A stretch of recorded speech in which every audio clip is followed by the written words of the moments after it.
Bismillahirrahmanirrahim. Assalamu alaikum. Students, today we are going to solve the examples and assignment of chapter number 10, Simple Harmonic Motion in Waves of grade 10.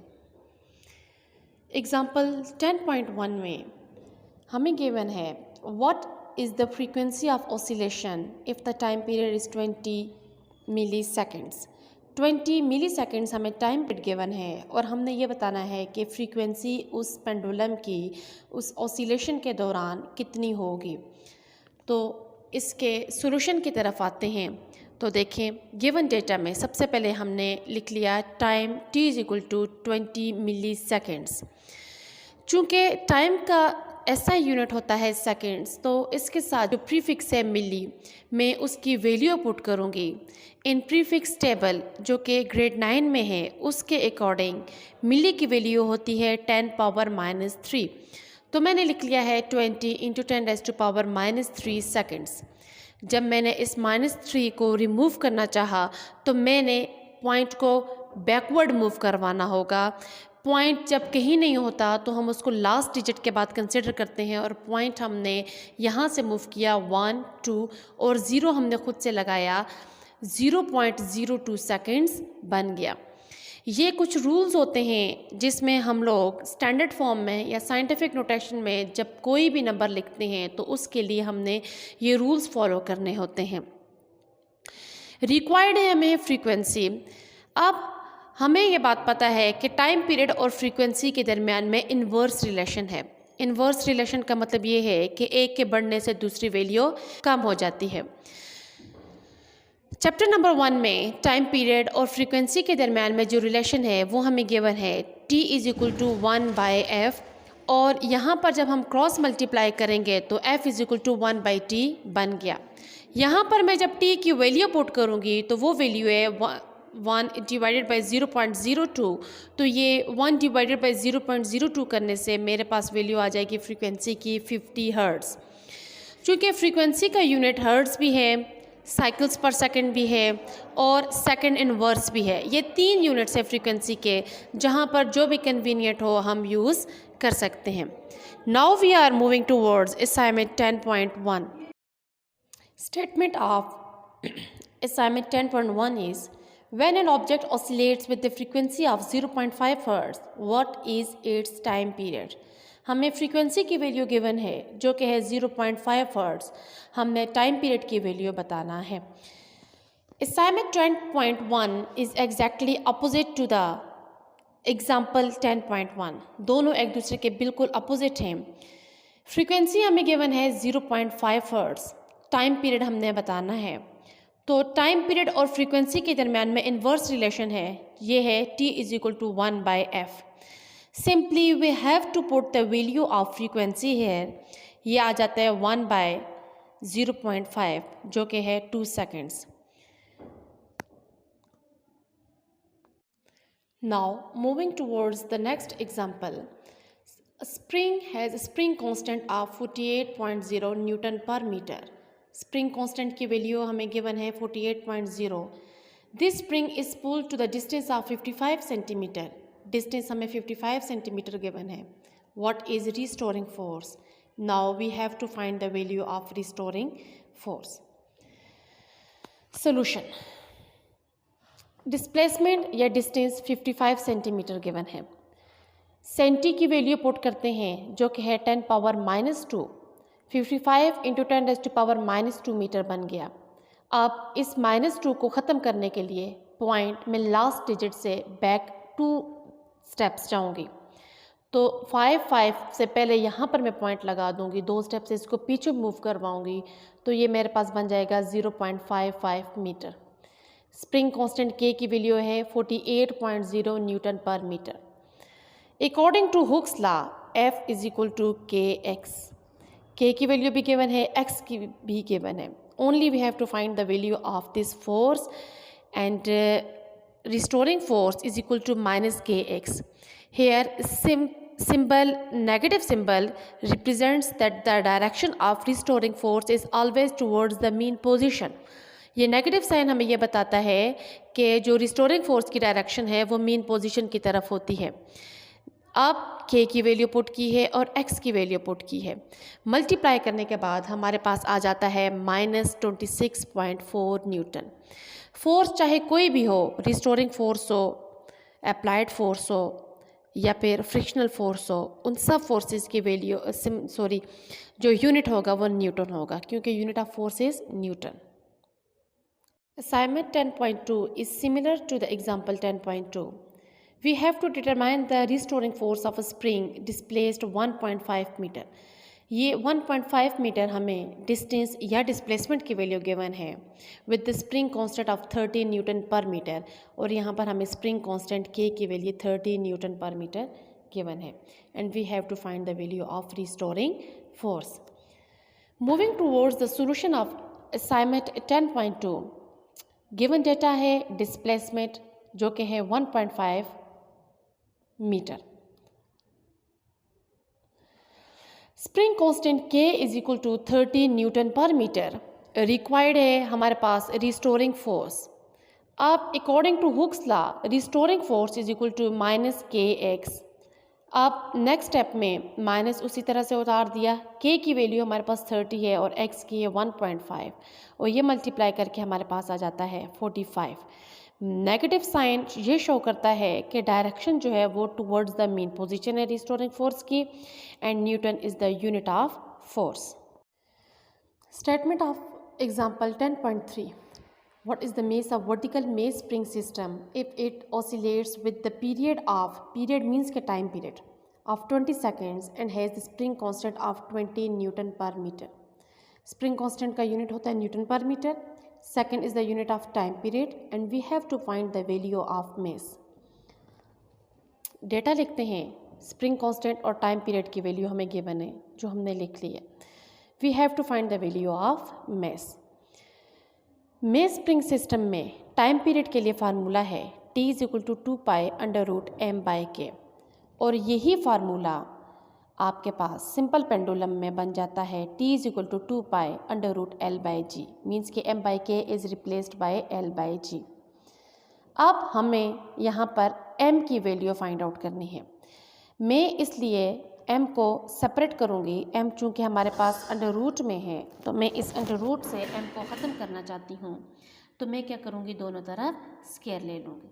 जब दोनों तरफ square ले लूँगी तो ये हो जाएगा t square is equal to 2π का स्क्वायर और ये √m/k का स्क्वायर।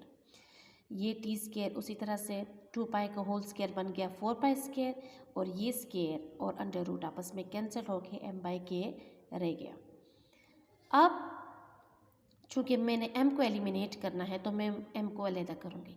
k डिवाइड हो रहा है, दूसरी तरफ जाकर मैंने t के साथ मल्टीप्लाई किया, ये बन गया kt square is equal to 4π square, multiply हो रहा था दूसरी तरफ डिवाइड किया है, और ये बन गया kt square by 4π square equals to m।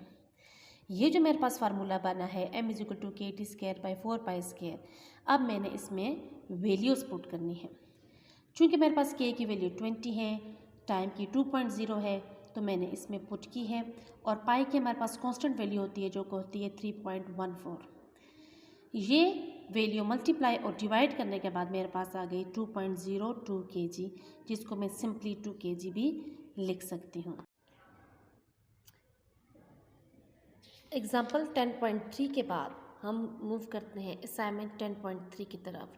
A body of mass 0.2 kg is attached to the spring placed on a frictionless horizontal surface. The spring constant of spring is 4 Newton per meter. Find the time period of oscillating mass spring system. ये हमारे पास है mass spring system. तो इसके solution की तरफ हम जब जाते हैं तो मेस की वैल्यू है 0.2 kg, स्प्रिंग कांस्टेंट की हमें वैल्यू गिवन है 4 न्यूटन पर मीटर, रिक्वायर्ड है टाइम पीरियड। तो टाइम पीरियड के लिए जो फार्मूला है मेस स्प्रिंग सिस्टम के लिए वो है t is equal to 2π√m/k। यहाँ पर हमारे पास सिंपल पेंडुलम के लिए फार्मूला बन जाता है t is equal to 2π√L/g। हमें m की वैल्यू भी गिवन है, k की वैल्यू भी गिवन है, हम पुट करते हैं। t इज इक्वल टू 2, पाई की वैल्यू है 3.14, मेस की वैल्यू है 0.2 और k की वैल्यू है 4। 3.14 मल्टीप्लाई बाई 2 करके हमारे पास आ गया 6.28। और अंडर रूट 0.2 डिवाइडेड बाई 4 ये आ गया अंडर रूट 0.05। जब हमने 0.05 अंडर रूट की वैल्यू फाइंड आउट की तो वो आ गए 0.223। उसको फिर हमने मल्टीप्लाई किया है 6.28 के साथ और ये हमारे पास टाइम पीरियड की वैल्यू बन जाती है 1.46 सेकेंड्स। चूँकि टाइम का यूनिट सेकेंड्स होता है इसलिए एंड में हमने 7 सेकेंड लगाना है। Now we are going to solve the example 10.4।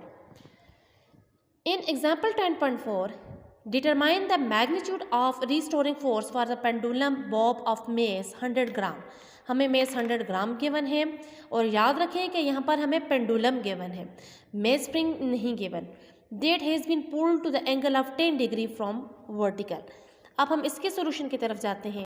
This statement of example 10.4 is determine the magnitude of restoring force for a pendulum bob of mass 100 gram that has been pulled to an angle of 10 degree from the vertical।